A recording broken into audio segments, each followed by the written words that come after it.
Então, pessoal, como a gente vinha falando, hoje a gente vai tentar abordar aqui o segundo e terceiro capítulo, né, do nosso caderno. O capítulo traz para a gente ameaças, riscos, vulnerabilidades, falhas e desastres e mecanismos e tecnologias de segurança. Nós temos como objetivos dessas aulas, hoje a gente vai tentar identificar, foco nessa palavra, identificar mecanismos e tecnologias de segurança da informação.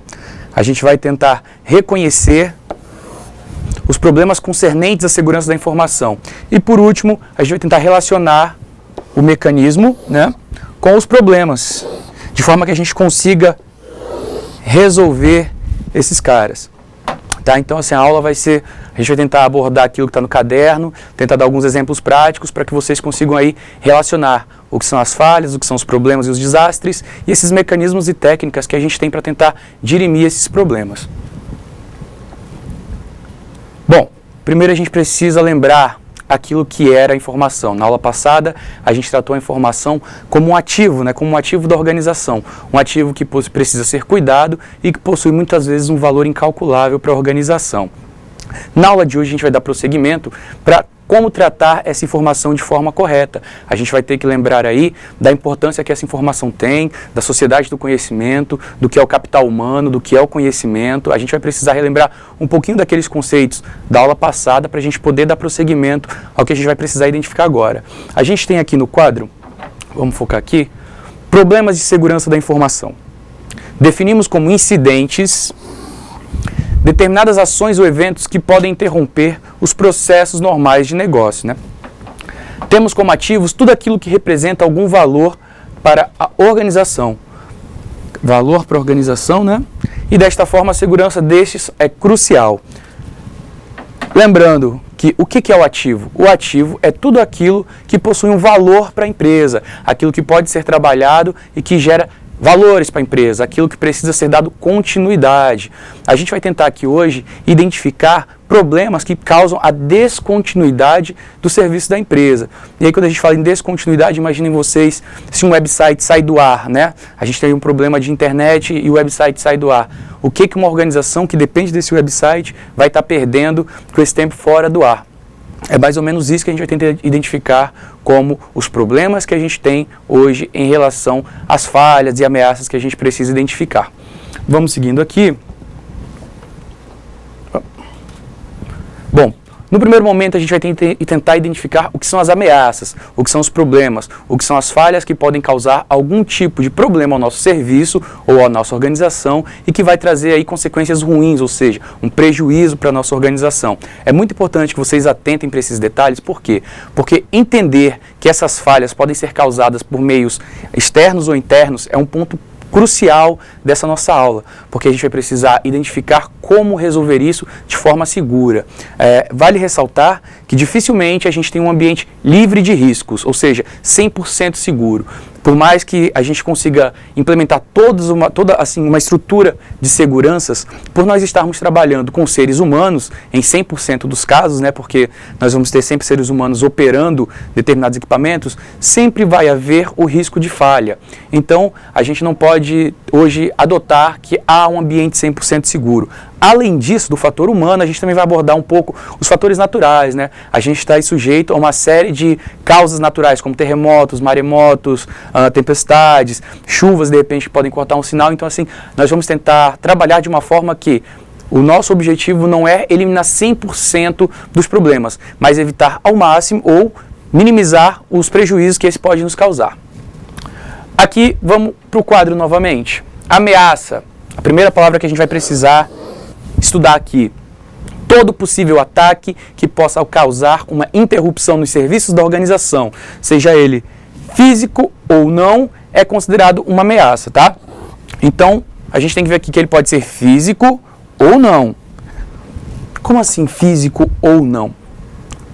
A gente vai precisar lembrar hoje de dois conceitos: tangível e intangível.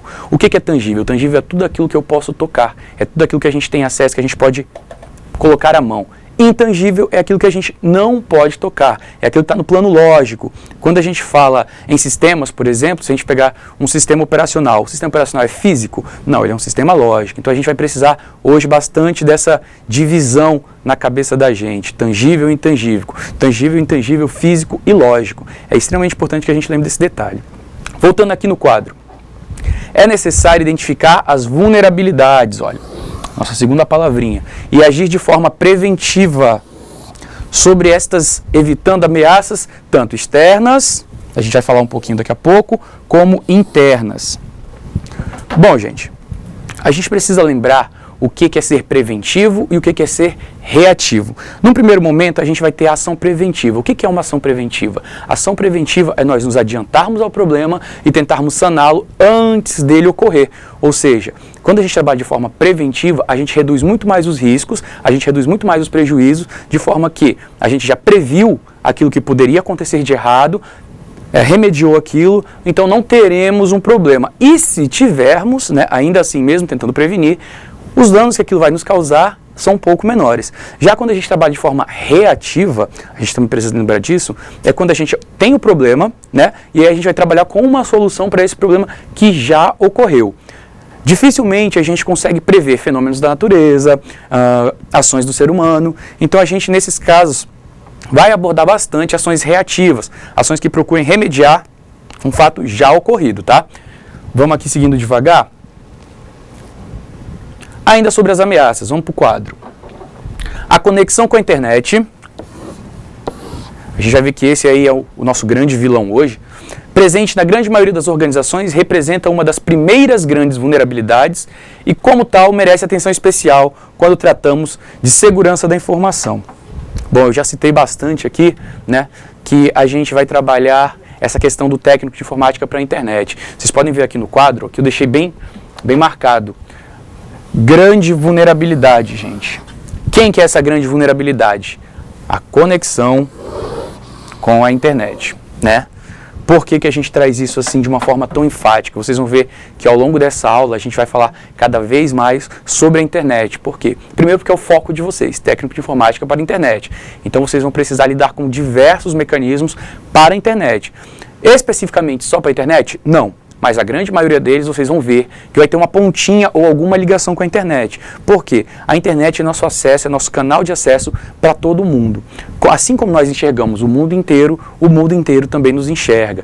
E aí a gente precisa ter cada vez mais cuidado, porque nós temos diversos tipos de agentes nessa internet. Nós temos pessoas boas, nós temos pessoas ruins, nós temos fontes boas e fontes ruins de informação, e a gente precisa filtrar isso muito bem feito, né, para que a gente não tenha aí problemas. Aqui embaixo, eu coloquei que a gente precisa dar uma atenção especial, né? Por que uma atenção especial? Se eu perguntar para vocês agora aí, ou vocês perguntarem para o colega, se vocês conseguem citar uma organização hoje que não está na internet, de forma alguma, né?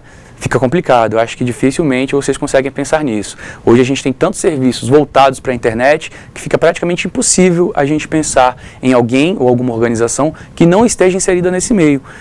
A gente tem de redes sociais a grandes organizações e todo mundo competindo ou convergindo em um meio que é cada vez mais comum e mais habitual para a gente. Ainda seguindo nas ameaças, vamos aqui para o quadro.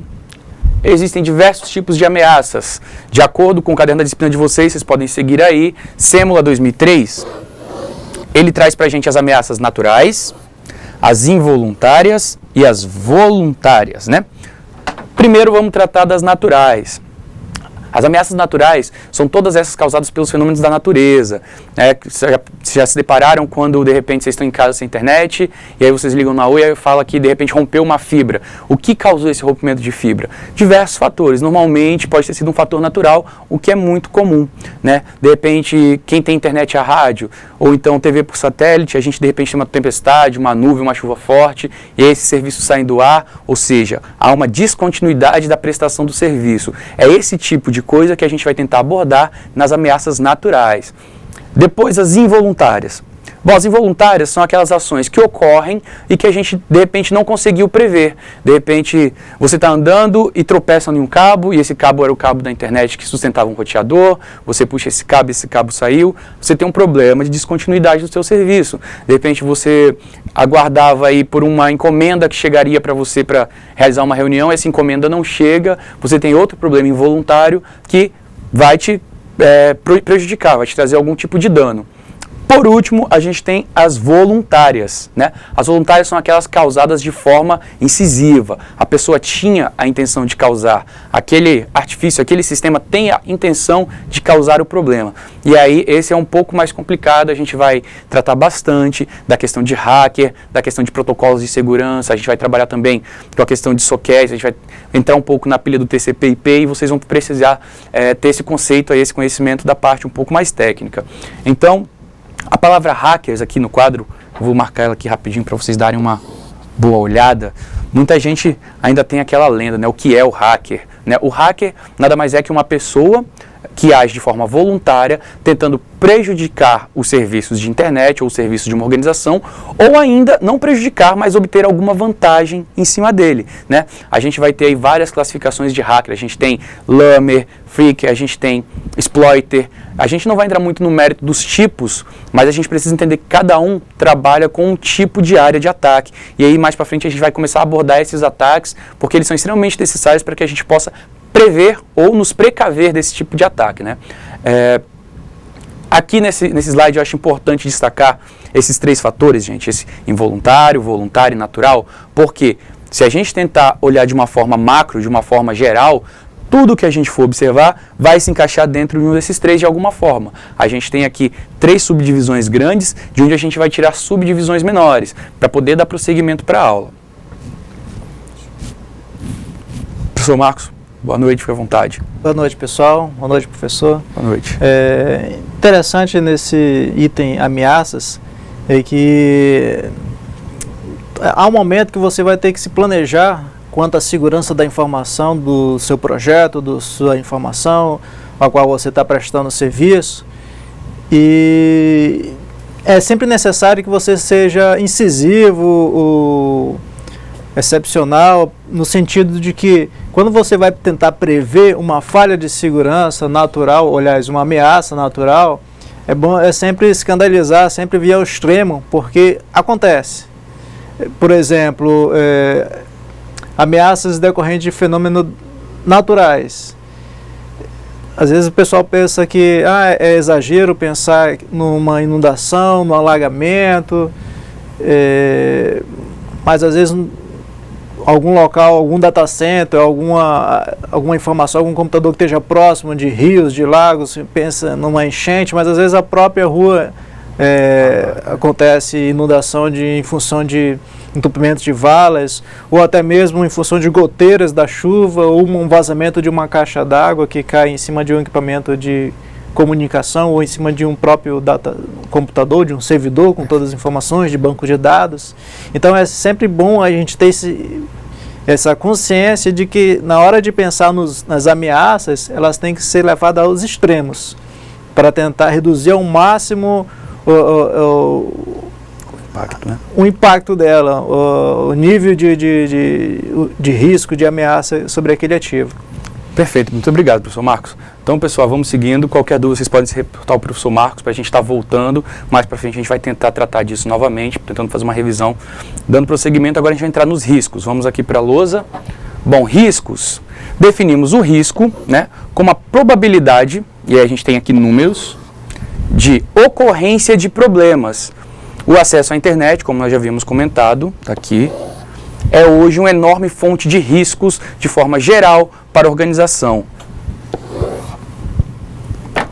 Bom, relembrando a aula passada, a gente falou bastante de organização. Eu acho que você já tem claro na cabeça o que é a organização, né? Que seria um grupo de pessoas organizadas de forma a gerar um determinado resultado.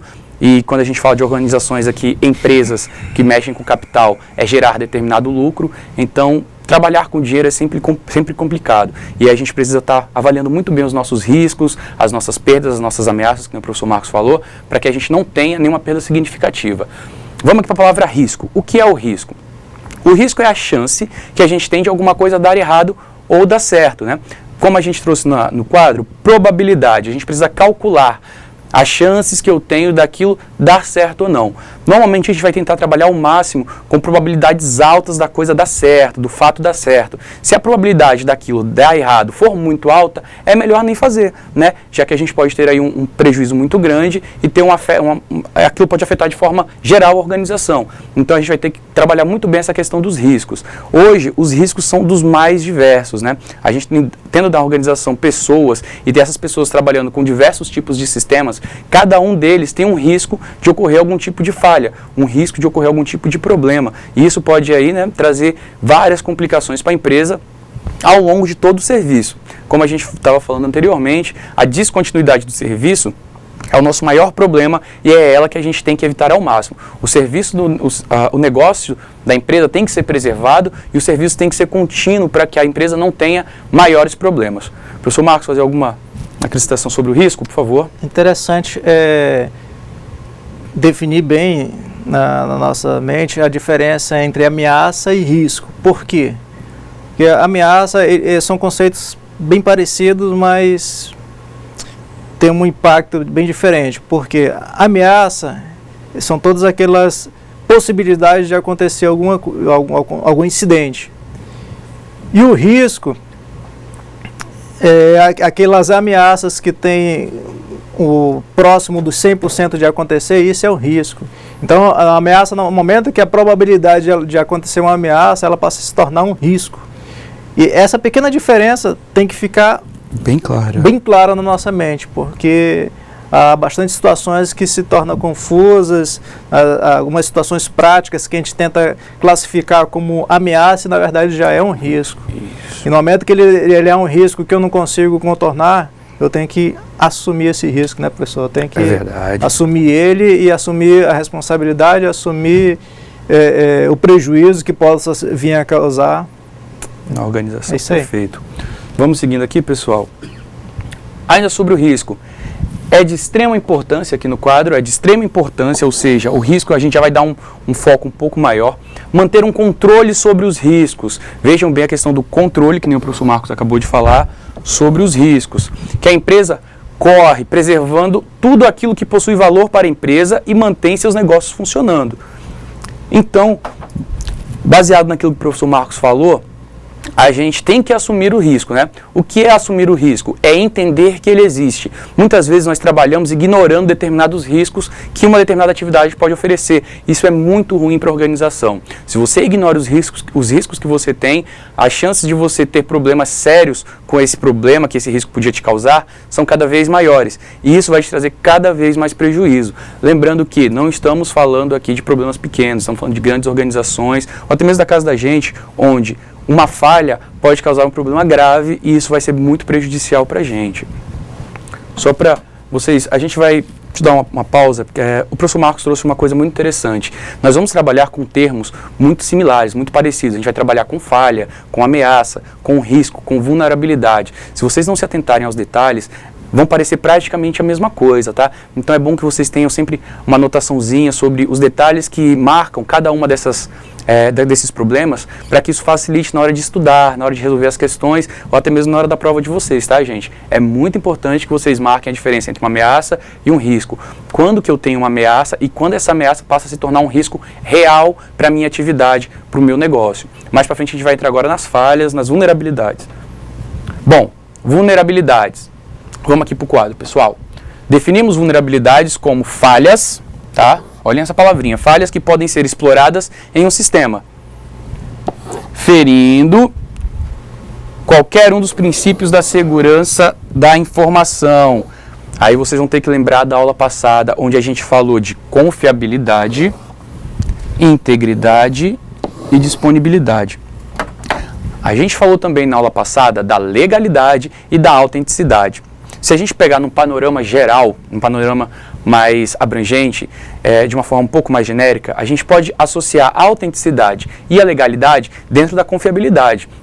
Se a informação não está dentro da lei e se ela não é autêntica, então ela não é confiável, certo? Então, Alguns autores trazem essa generalização, mas vocês podem também trabalhar isso de forma aberta, que a gente fez na aula passada, que é o que eu recomendo, porque hoje a gente já tem leis específicas para tratar da informação, mecanismos específicos para garantir a autenticidade da informação, então é bem mais interessante que a gente trabalhe com esses dois conceitos de forma isolada, para que a gente consiga enxergar muito bem esses conceitos, não só fora do tripé, mas como uma matéria a ser mais estudada.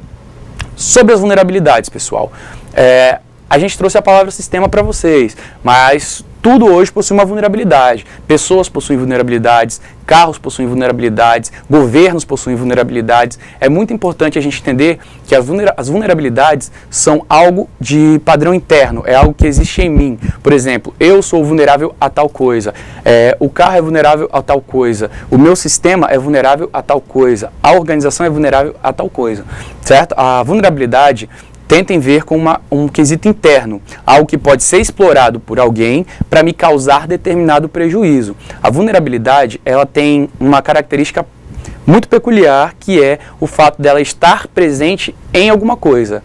Não é algo que vai ser causado. Eu não causo a vulnerabilidade em você. A vulnerabilidade existe em você. O que o atacante, o que a pessoa que vai tentar explorar essa vulnerabilidade vai fazer é atacar a vulnerabilidade de forma a gerar algum prejuízo, tá?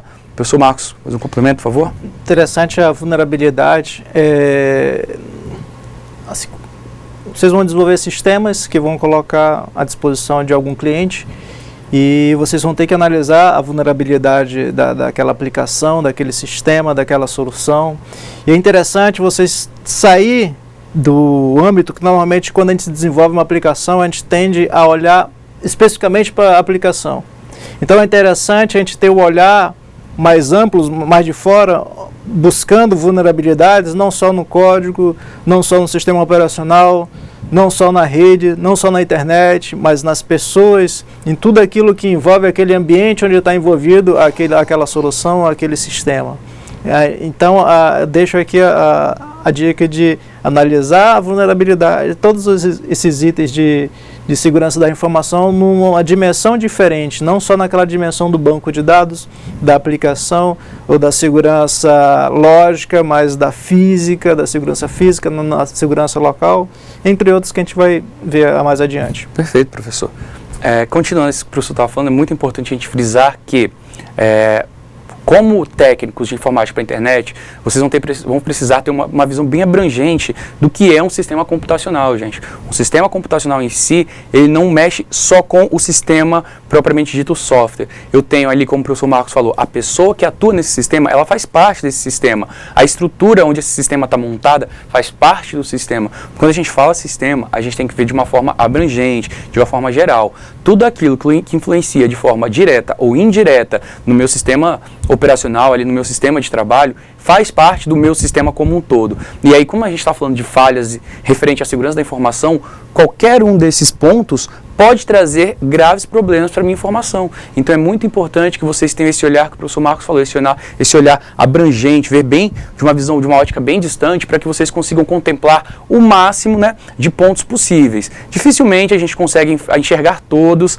por isso que muitas vezes o professor Marcos citou o desenvolvimento de software ou o desenvolvimento de uma página. As empresas buscam colocar pessoas para trabalhar em conjunto. Por quê? Às vezes você está tão acostumado a enxergar uma mesma vulnerabilidade que você acaba não enxergando outras, achando que está tudo resolvido. E aí, de repente, uma visão de fora te ajuda a enxergar uma vulnerabilidade que estava ali que você não tinha visto. Tá? Então é bastante importante essa visão aberta, essa ótica mais esparsa, para que vocês consigam enxergar mais pontos possíveis de interferência. A gente vai falar bastante disso um pouco mais para frente. Vamos seguindo aqui devagar. Bom, classificação das vulnerabilidades. Vamos para o quadro, pessoal. As vulnerabilidades, elas podem ser tecnológicas, né? A gente vai falar bastante daqui a pouquinho. Elas podem ser físicas e elas podem ser humanas, tá? A gente vai ver que volta e meia a gente vai acabar recaindo sobre o humano, porque querendo ou não, o humano faz parte tanto da tecnológica como da física. Mas vamos aqui por partes. Pela tecnológica primeiro. Envolvem todo o componente tecnológico, físico ou lógico.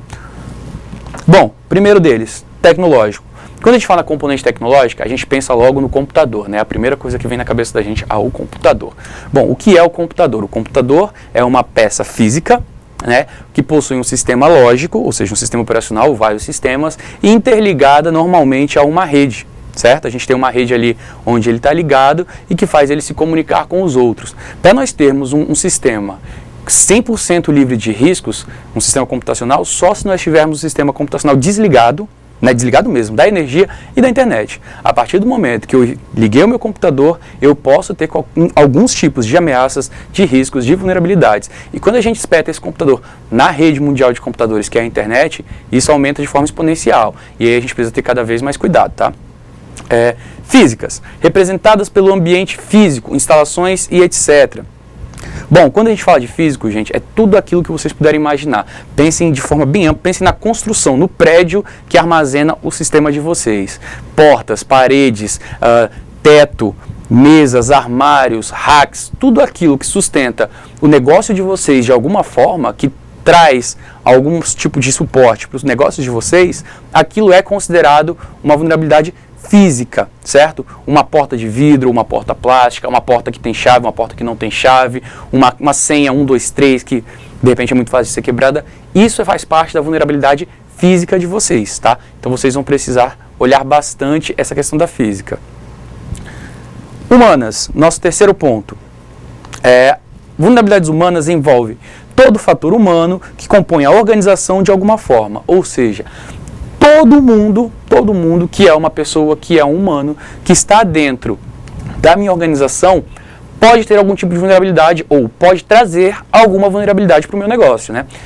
Lembrando que pessoas são diferentes, pessoas têm modos diferentes de agir, sentimentos diferentes, até porque se todo mundo fosse igual, as coisas não seriam como são, né? Todo mundo seria perfeitinho e aí a gente pode dizer até que não teria graça. Então, a gente precisa se preocupar muito bem com essa vulnerabilidade humana, porque normalmente é onde nós mais teremos problemas. Porque vocês podem, em todas as leituras que vocês forem fazer, vocês vão ver que o fator humano é normalmente o fator mais vulnerável, ou mais propício a falhas que a gente tem dentro de todo o nosso sistema. A gente tem como fazer uma porta de metal, a gente tem como fazer uma estrutura metálica, uma estrutura de concreto firme, a gente tem como fazer um sistema robusto, com vários mecanismos de autenticação, mas o ser humano, a gente não tem como construir um ser humano perfeito ou que vai seguir todas as regras que a gente tentar impor. A gente vai falar um pouquinho daqui a pouco sobre políticas de segurança, sobre como definir leis e regras para que o fator humano não tenha tantas vulnerabilidades, né? Mas aí a gente já tem aquele problema de não poder garantir que esse fator humano vai seguir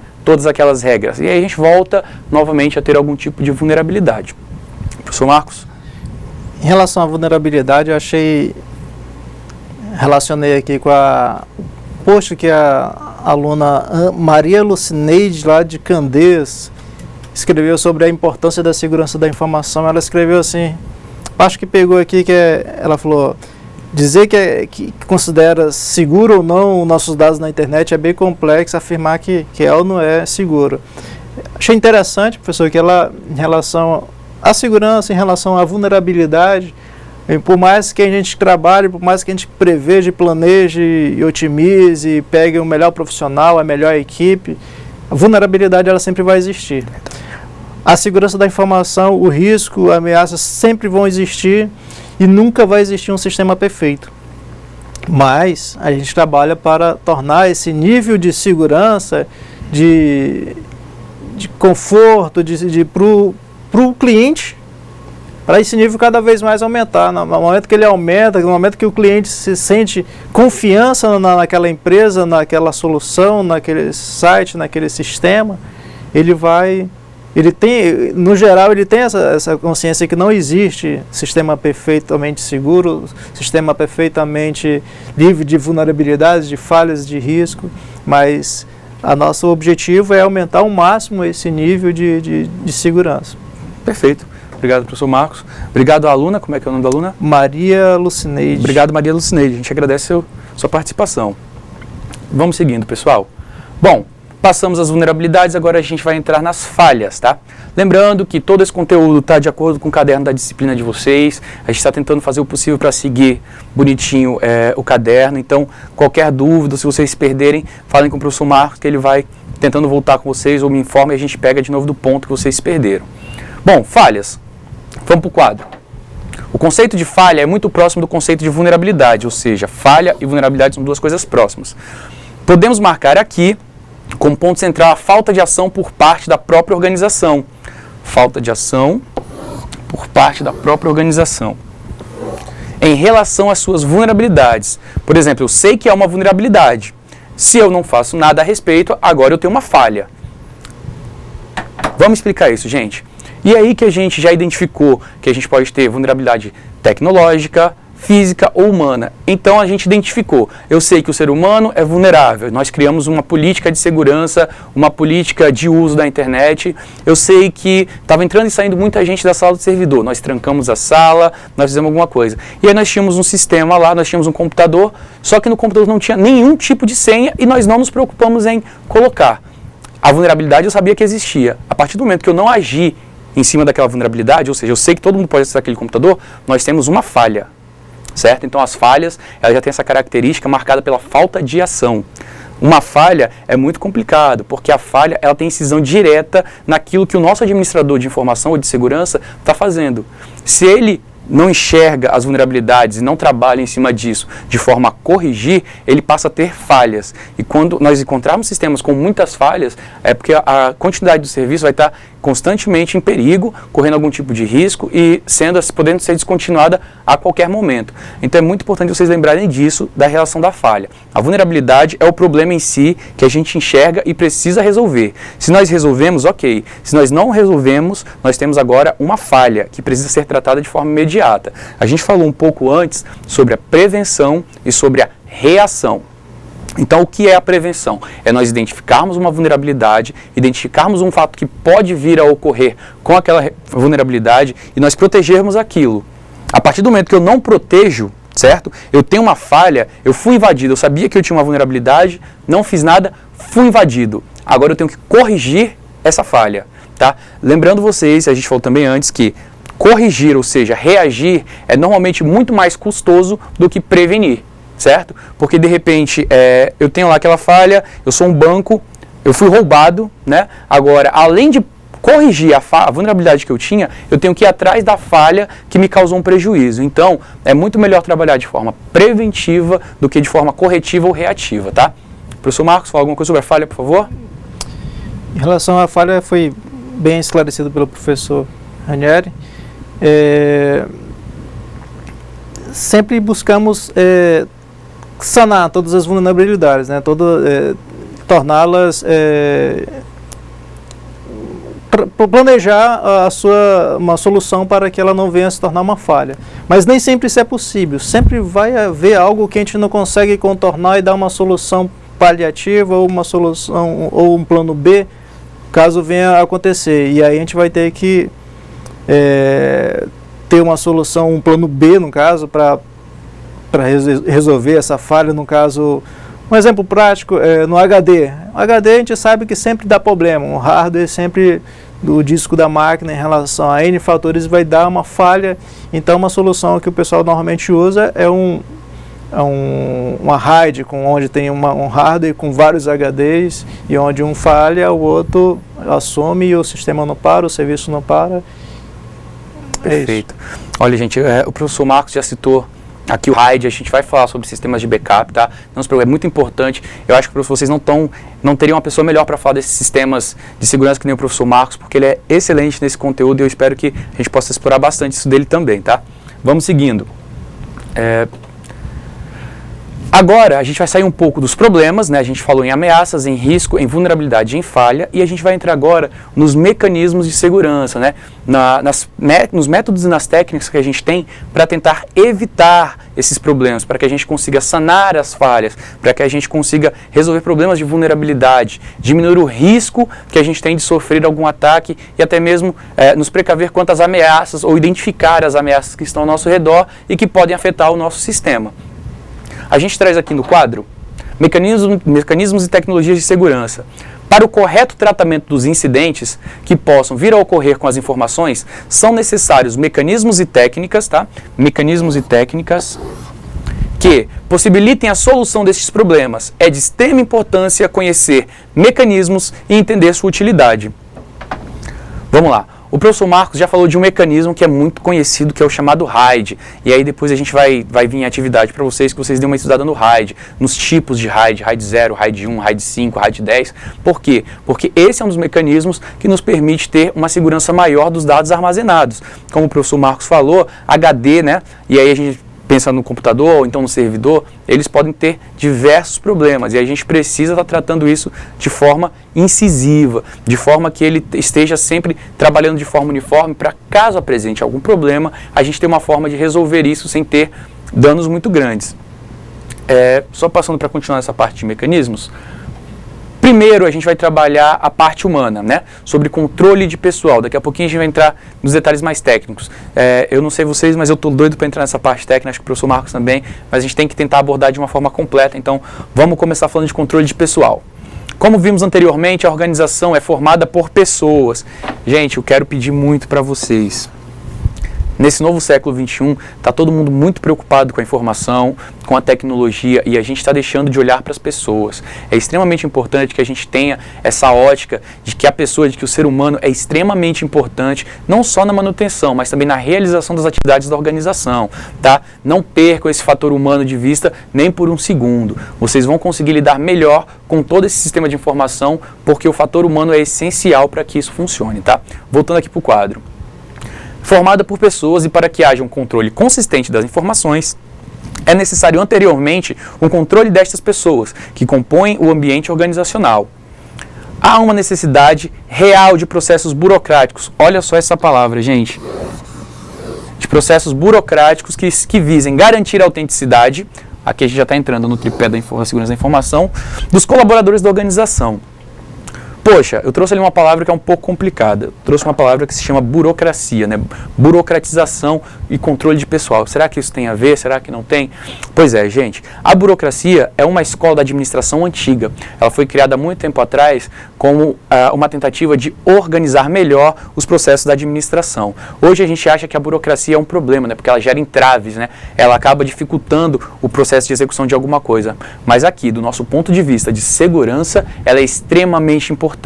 É extremamente necessário que nós tenhamos métodos burocráticos que façam que o controle seja cada vez mais minucioso. Imaginem vocês, se vocês não precisassem se cadastrar num site e pudessem entrar e sair a hora que vocês quiserem, fazer qualquer coisa. Pior, imaginem num prédio, numa escola. Já pensou se não houvesse um controle burocrático ali de ter que preencher um formulário, saber quem são vocês, para que serve, o que vocês vieram fazer, de onde vieram, como estão? Então a burocracia, ela é uma palavra ao primeiro contato um pouco complicada, mas quando a gente começa a aplicar isso de forma regular, de forma organizada e de forma, como é que eu vou colocar para vocês, responsável, ela acaba sendo muito benéfica, não só para um sistema computacional, mas para a vida da gente, tá?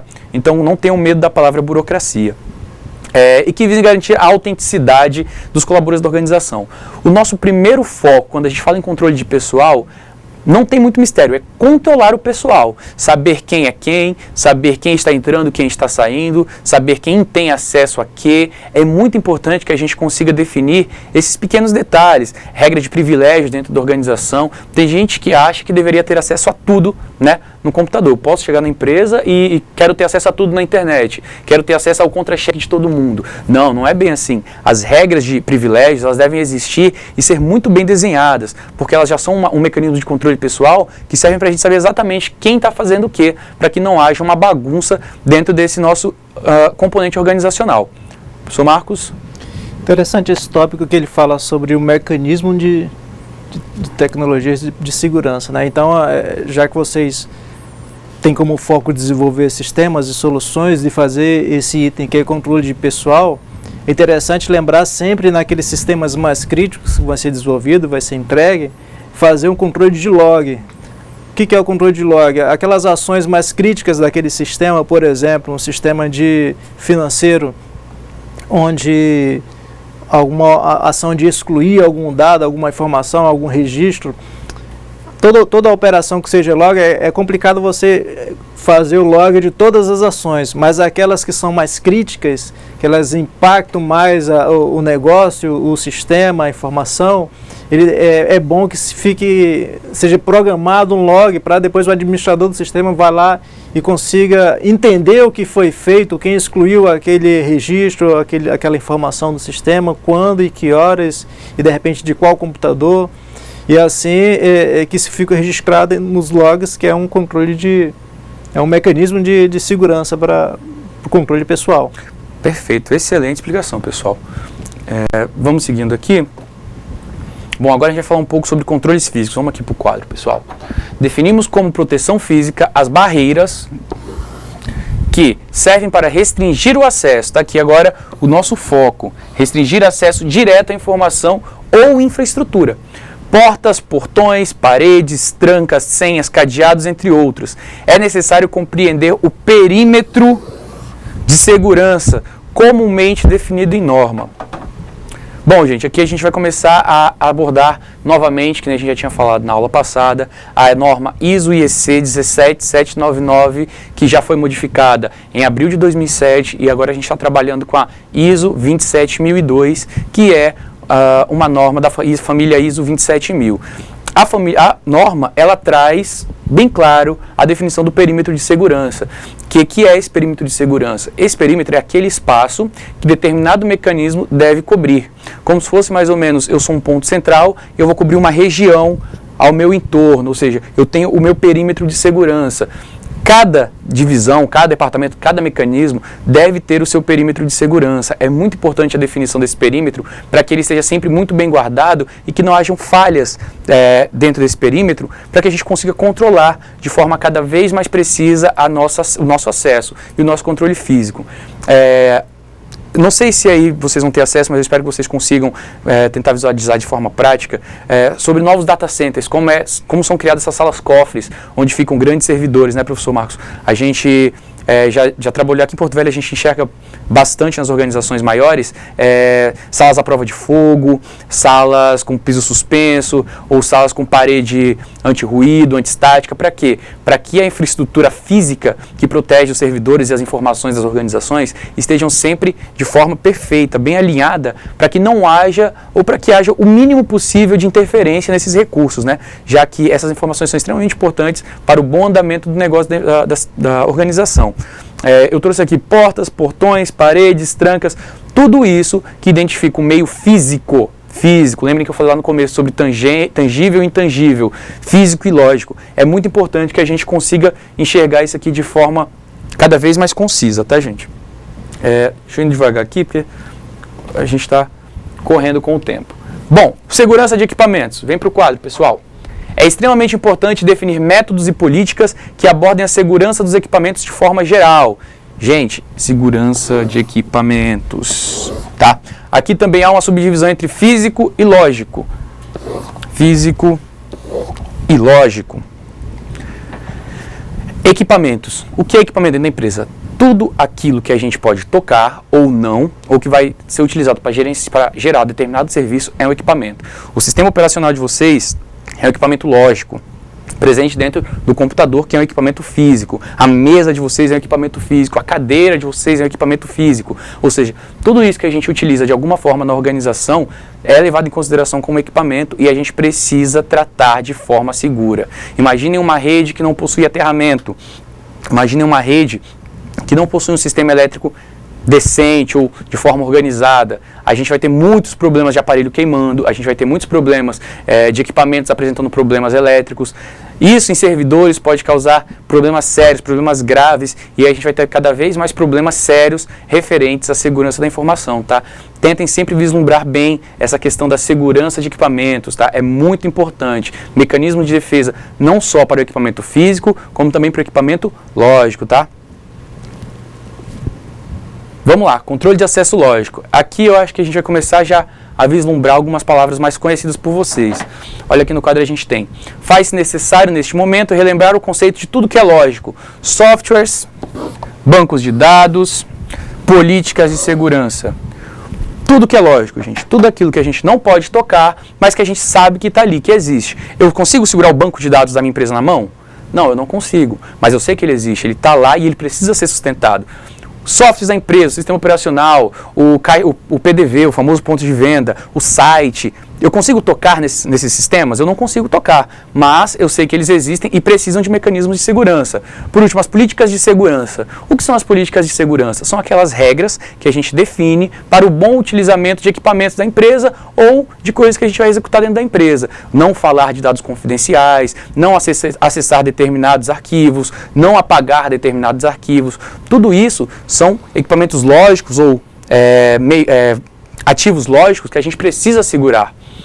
É importante ressaltar, aqui no quadro de novo, que todo sistema computacional está sujeito a falhas e vulnerabilidades. A gente já viu falando disso. Sejam essas do próprio sistema, né, ou causadas por agentes externos. Este cara também é regulamentado pela norma, tá? Pela 27002 ou pela ISO IEC 17799. É muito importante que a gente dê uma olhada depois na norma, lembrando que a gente sempre solicita que vocês dêem uma lida, né? Ali no material complementar, na leitura complementar ou na leitura obrigatória da disciplina. É muito importante que vocês dêem uma lida aqui na norma ISO IEC 27002, porque vai trazer bastante coisa que vocês precisam estar acompanhando ao longo da disciplina, tá? Quanto a controle de acesso lógico, desde biometria, leitor de retina, pensem em login e senha, muito importante vocês lembrarem de login e senha, é o mecanismo, acho que o mais famoso aí que a gente tem dentro da organização para fazer controle de acesso lógico. A gente só consegue acessar tal site ou acessar tal página se o nosso login e senha, né, se a nossa combinação login e senha tiver essa permissão de acesso, esse determinado privilégio. Então, controle de acesso lógico é extremamente importante, é uma das áreas mais legais de se estudar aqui e a gente precisa que vocês dêem uma boa revisada, tá, gente? Bom, detecção de intrusos. Vamos aqui para o quadro, pessoal. Existem diversas ferramentas para detectar intrusos numa rede. Mecanismos que, para que isso não ocorram, vão desde a autenticação, olha só uma palavra forte, por meio de login e senha, fornecidos pela empresa, até a utilização de técnicas como a criptografia. Através de SSL, a gente já está falando agora em termos técnicos, ou do IPsec, tá? O que é o SSL, pessoal? O SSL, que é o Security Socket Layer, a gente já falou hoje em TLS, a gente vai abordar isso mais a fundo nas próximas aulas, é executado entre a camada de transporte, eu falei mais cedo que a gente vai precisar ter esse conhecimento técnico sobre o TCP/IP, ele é executado entre a camada de transporte e a camada de aplicação do TCP/IP. A gente vai ver o que é o encapsulamento, o que é criar mecanismos de criptografia que protegem a nossa informação, que protegem os nossos dados quando eles vão trafegar pela internet. A gente vai falar mais a fundo disso, não se preocupem. E segundo, a gente trouxe aqui o IPsec, só para dar um conhecimento rápido, que é uma extensão do protocolo IP, né? O IP que vocês já vão pensar automaticamente nos numerozinhos, mas que não é bem isso que a gente está falando mais do protocolo em si mesmo, de transporte, que guarda as informações e leva até o outro computador. Este pode trabalhar de duas formas, o modo transporte e o modo túnel. E os dois são descritos na RFC 2401 de Kent Atkinson, de 98. A gente vai também estudar isso de uma forma bem mais específica, mas no primeiro momento eu preciso que vocês deem uma lembrada sobre IPsec, SSL ou TLS, tá, gente? É bem legal vocês darem uma olhada nisso. Professor Marcos, por favor, o senhor que é um especialista. Interessante sobre a detecção de intrusão, que ele usa esses protocolos, né, para manter a segurança, mas basicamente a detecção de intrusão, ela identifica ações dentro de um sistema que não são comuns aos sistemas e já isola aquele IP, aquele host, aquele computador que está acessando aquela aplicação. Ele detecta, ele estuda todo aquele movimento, todas aquelas ações que são comuns, e no momento que ele naquela rede ou num sistema, e no momento que ele detecta que algo incomum está acontecendo, ele pega e isola e não deixa mais aquela agir de forma alguma. Muito bom, professor, muito obrigado. A gente vai falar mais sobre isso, pessoal. Vamos só para a gente... A gente trouxe aqui algumas ferramentas como o antivírus, a gente trouxe o backup, que o professor Marcos já falou, e o firewall. Bom, gente, vocês vão precisar dar uma estudada mais nesses mecanismos, vocês vão precisar dar uma acompanhada tanto no caderno como nos slides, para vocês darem uma lida melhor sobre o que é o antivírus, terem uma noção boa sobre como funcionam os sistemas de backup e sobre o que é o firewall, que a gente vai lembrar que é a ferramenta talvez, se não a mais importante, uma das mais importantes hoje, quando a gente fala aí em segurança da informação. É necessário que vocês dêem uma boa lida nesse material que a gente preparou para vocês, que vocês usem ele como referência aí para estar realizando as tarefas e que vocês possam estar aprendendo um pouco mais sobre os mecanismos de defesa para segurança, tá? No outro momento a gente vai continuar de onde a gente parou e aí a gente espera que vocês estejam aí com o material em mãos para a gente dar continuidade às disciplinas. Obrigado, gente!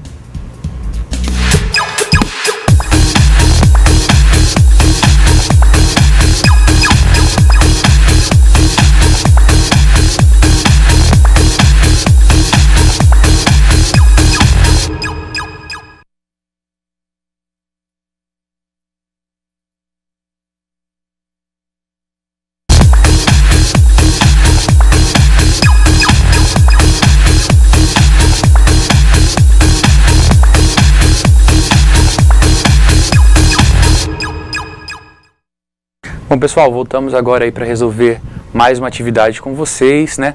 A gente propôs aí 4 questionamentos para vocês tentarem responder com aquilo que a gente abordou e também com o material que for faltando um pouquinho no final. Vamos aqui às 4 questões que estão aqui no quadro com a gente. Bom, na questão 1 a gente trouxe o seguinte enunciado. Associados ao seu dia a dia, dê exemplos de vulnerabilidades tecnológicas, físicas e humanas. Bom, nessa primeira resposta, cabia tudo aquilo que os senhores encontram no dia a dia de vocês, tudo aquilo que vocês enxergam dentro da organização de trabalho ou até mesmo onde convivem, como mesmo em casa. Um cadeado, de repente, que está com problema, vai ser uma vulnerabilidade física. Uma porta que não está fechando é outra vulnerabilidade física. Uma vulnerabilidade humana, a gente pode considerar aí, de repente, alguém que vocês não conhecem, que de repente mora perto de vocês e vocês não conhecem, ou alguém que divulga muitas informações ou que faz fofoca, né? Também é uma vulnerabilidade humana.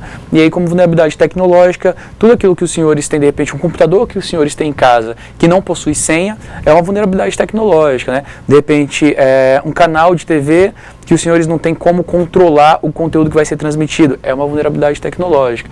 Então, qualquer ponto desses, onde os senhores consigam enxergar um ponto que necessite ação ou que necessite um mecanismo de controle, pode ser considerado uma vulnerabilidade tecnológica, física ou humana. Então essa é uma resposta bem pessoal, mas é extremamente importante que vocês consigam associar a resposta àquilo que a gente viu durante a aula, tá? Professor Marcos, por favor. Só um exemplo aí dessa questão, algo bem pessoal, normalmente o uso de um celular. As pessoas costumam bater fotos, fazer vídeos, áudios, o histórico do WhatsApp, do Facebook, e o acesso a essas ferramentas, essa rede social, ao chat, às fotos, normalmente fica sem senha, fica expostas. No momento que a pessoa, isso é a vulnerabilidade tecnológica, falta de senha, falta de segurança. E aí ela casada com a vulnerabilidade humana, ou seja, no momento que a pessoa perde, ou é furtada, ou é roubada aquele aparelho, fica totalmente exposta àquela informação pessoal, da intimidade, das fotos, dos vídeos, ou até mesmo do acesso ao Facebook daquela pessoa, através do aparelho celular. Perfeito, professor Marcos. Exemplo prático na bucha, como a gente gosta de dizer. Questão 2, pessoal, a gente trouxe aqui, compare os controles físico e lógico e destaque as diferenças entre eles. Bom, o que a gente pode tratar como controle físico e lógico? Lá nos slides a gente trouxe portas, portões, paredes, tudo isso como uma forma de mecanismo físico de proteção. É muito importante que eu saiba de que é feito o meu material, ou de que material eu tenho determinada porta ou determinado portão, para que eu consiga defender de determinadas vulnerabilidades ou proteger de determinadas ameaças, né? Então, esse é um controle físico. Já no controle lógico, uma senha no meu celular, que nem o professor Marcos falou, de repente uma senha no meu computador, todos esses mecanismos que possibilitam, que geram uma espécie de controle de acesso à minha informação de forma lógica, né, já que ela está guardada no meu computador ou no meu celular, pode ser considerado um controle lógico. E qual que é a principal diferença entre esses dois rapazes? Um é tangível, ou seja, um é palpável, eu posso tocar, que são os meios físicos, e o outro é intangível, ou seja, é lógico, eu não consigo tocar a senha do meu celular, eu não consigo tocar na senha do meu computador, mas eu sei que eles existem. Então, tá aí, fica bastante clara a diferença entre o físico e o lógico, o tangível e o intangível, tá, pessoal? Vamos aqui na questão 3. A questão 3 a gente vai falar sobre assinatura digital. O que é uma assinatura digital e como esta se associa aos princípios da segurança da informação. Eu vou voltar um pouquinho, pessoal, aqui no slide, pronto, esse é o slide 24, tá? A assinatura digital é um importante mecanismo que visa garantir, deixa eu pegar aqui, que visa garantir o princípio da autenticidade, certificando que os comunicantes são exatamente quem devem ser. Há várias formas de assinar digitalmente um documento, genericamente. Uma assinatura típica envolve dois processos criptográficos, o hash, que vai ser o resumo da criptografia, e a própria encriptação, né, do hash. Bom, e de acordo com a medida provisória 2200-2, qualquer documento digital tem validade legal no Brasil, tá? Válido no Brasil, se for certificado por quem? Pela ICP Brasil, que é a infraestrutura de chaves públicas. Pronto, o slide 24 mata pra gente a questão sobre a assinatura digital. O que é a assinatura digital? É uma espécie de selo de garantia ou de confirmação de que a pessoa que está transmitindo a informação é quem ela deveria ser. É ela que é responsável. Se ela estiver registrada com aquela assinatura digital e ela emitir aquela assinatura em determinado documento, está comprovando que foi ela que disse aquilo. É como se ela tivesse dado ali a assinatura dela naquele documento, naquele papel. Professor Marcos? Tranquilo. Tranquilo? Então vamos lá, pessoal, na próxima questão, que é a quarta questão. Qual a importância da auditoria de acesso às informações para uma organização? Eu vou passar a palavra, pessoal, para o professor Marcos. Teve uma aluna do qual polo? Teve duas respostas da questão 4. Duas respostas. Uma foi do Flávio Medeiros. Ele disse que a auditoria ele auxilia na tomada de decisão ou numa reformulação, bem como para identificar as vulnerabilidades. Perfeito. Tá certinho, Flávio. O Flávio é lá de São Francisco. E aí, realmente, a auditoria, os logs do sistema, ele importa para N situações.